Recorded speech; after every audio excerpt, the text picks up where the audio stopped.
Malam ini kita menyadarkan diri kita, terlebih lagi yang berceramah, jangan kau hanya sampai menyampaikan ayat saja. Hai Abdul Samad, apakah kau yang bicara itu hatimu sudah hidup?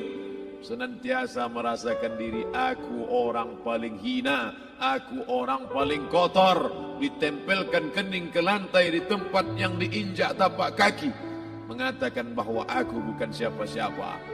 Umur diberikan Allah 40, 60, 70. Berapa yang kupakai untuk menolong agama Allah? Berapa yang kupakai untuk mengingat Allah? Mata, tangan, telinga, kaki akan diminta tanggung jawab di hadapan Allah. Dulu dibangga-banggakan, dihormati, dimuliakan. Yang kami muliakan Al-Mukarram, Al-Ustadz. Tapi pada saat tiba masanya, yang kita bawa tak lain tak bukan innallaha la yanzuru ila ajsamikum.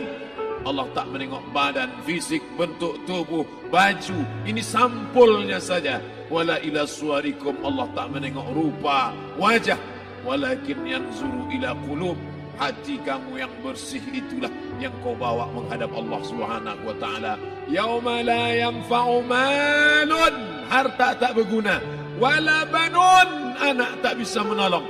Harta tak berguna, anak tak mampu menolong. Illa man atallah, kecuali orang yang datang menghadap Allah biqalbin salim,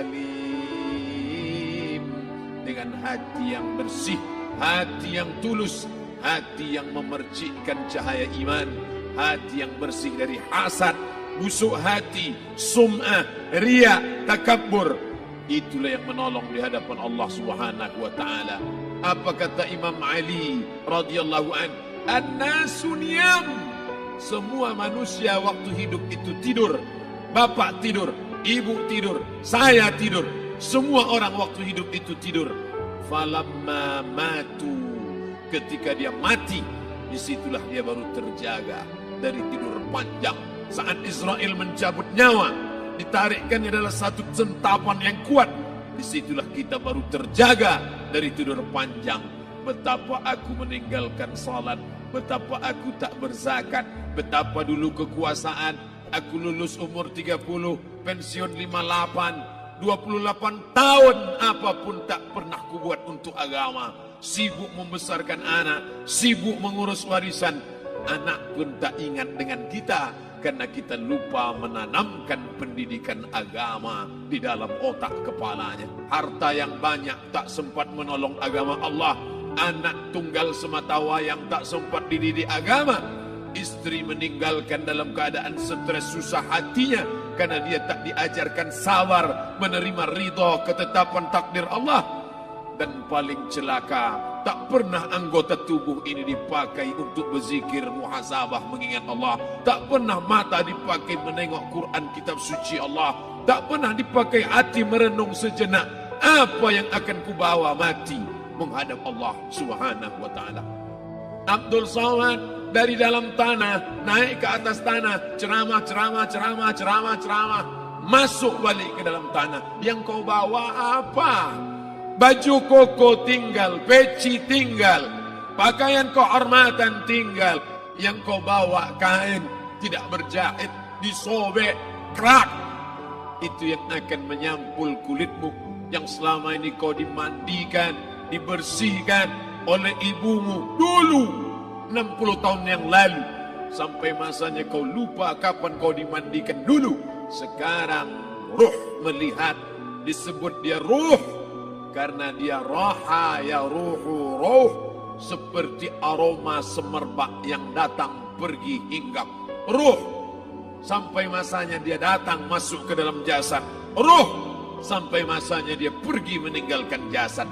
Malam ini dimuliakan Al-Mukarram Haji Abdul Samad LCMA. Kenapa Abdul Samad ini dimuliakan? Karena ruh hinggap sejenak sebentar, sampai masanya besok pagi dia ruh keluar dari dalam tubuh ini. Anak yang katanya ayahku sayang, istri katanya kaulah abang, sampai masanya mereka tak lagi mau mendekat. Rumah itu saya yang buat, saya yang mengukurnya. Tapi begitu ruh sudah keluar dari badan, tidak satu pun semeter, sesenti, sejengkal, sehasta ada tempat di rumah itu untuk jenazah bernama jenazah Abdul Somad. Mana kawan, sahabat, andai tolan, anak menantu, teman sekantor, semuanya pergi meninggalkan. Yang tetap dibawa, kalau pernah kaki melangkah salat berjamaah di masjid, kalau pernah tangan mengusap kepala anak yatim, kalau pernah tangan mengucap subhanallah. Nanti di akhir tausiah kita akan berzikir, munajat, muhasabah diri, berdoa, mengenang apa yang akan kita bawa menghadap Allah Subhanahu wa taala. Datang malaikat membawa kain kafan dari cahaya, akan menyambut ruh yang mulia. Hadis riwayat Ahmad bin Ambal dalam kitab Al-Musnad, turun malaikat berlomba-lomba membawa kain putih dari cahaya, menunggu ruh akan keluar. Ruh menetes seperti embun di ujung daun. Daun tidak bergoyang, ranting tidak patah. Ruh menetes pelan turun ke dalam kain kafan, dibawa malaikat ke pintu langit. Tak sabar mereka menyambut. Inikah dia yang selama ini berjamaah? Berapa banyak yang masyhur terkenal di bumi, malaikat tak mengenal dia. Ini roh siapa? Tapi ini bukan LCMA, dia bukan ustaz, dia bukan ulama, tapi imannya dalam, kekuasaan dipakai menolong agama Allah. Ruhnya keluar di bawah, semua malaikat mengucapkan salam.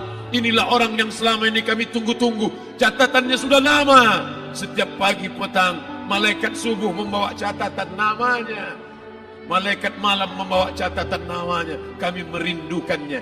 Begitu orang-orang yang masyhur di langit tapi tak dikenal makhluk bumi.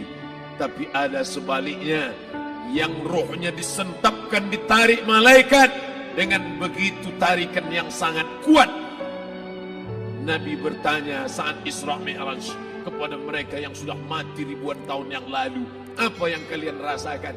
Yang satu mengatakan seperti tebasan pedang di tempat yang sama beratus kali.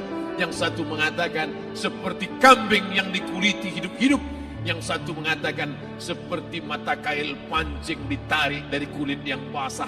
Maka kita berdoa setiap selesai salat, Allahumma hawwin alaina, ringankan kami ya Allah, fi sakaratil maut, di saat sakaratul maut yang amat sangat menyakitkan itu, di saat malam pertama di tempat yang gelap, di tempat yang tak pernah diimpikan oleh orang, tapi kita tetap melewati dan merasakannya.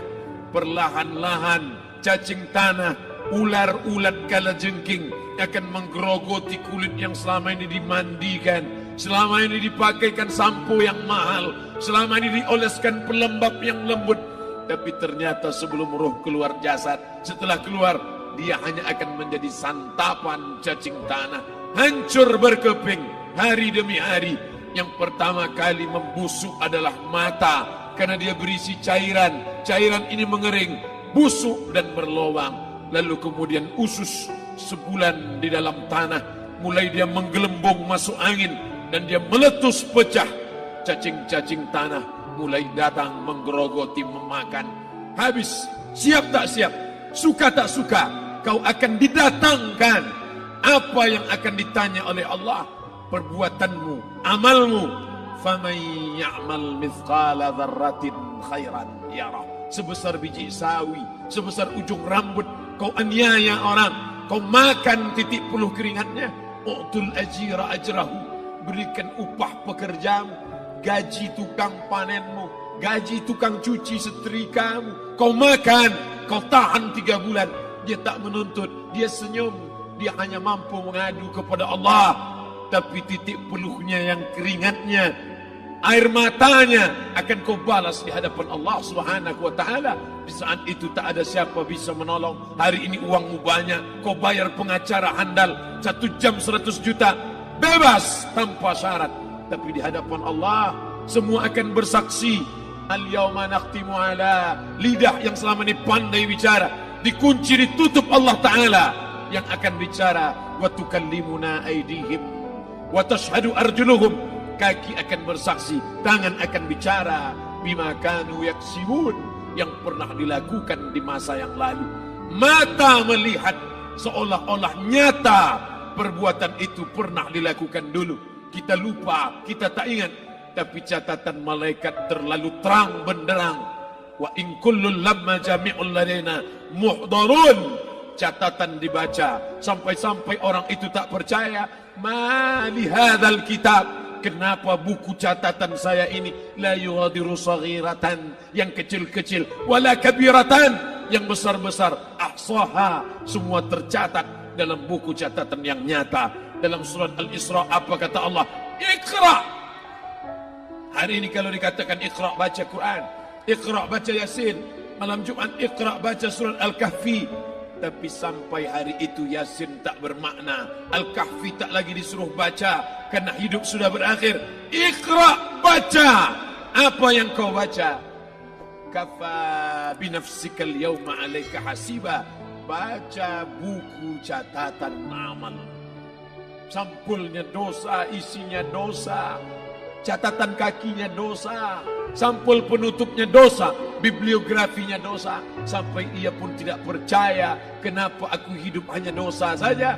Saat itu dia mendengar teriakan azab, saat itu dia menyaksikan pekikan teriakan sakitnya siksa. Rabbana, ya Tuhan kami, farji'na, balikkan lagi kami ke dunia. Rabbana, ya Tuhan kami, absarna, mata kami sudah melihat azab. Wasami'na, telinga kami sudah mendengar sakitnya, pekikan, teriakan, jeritan. Farji'na, balikkan lagi kami ke dunia. Na'mal salihan, kami ingin amal saleh. Kami ingin bantu masjid, kami ingin sekolahkan anak yatim, kami ingin muliakan fakir miskin, kami ingin bantu panti jompo. Farji'na, balikkan lagi kami dunia.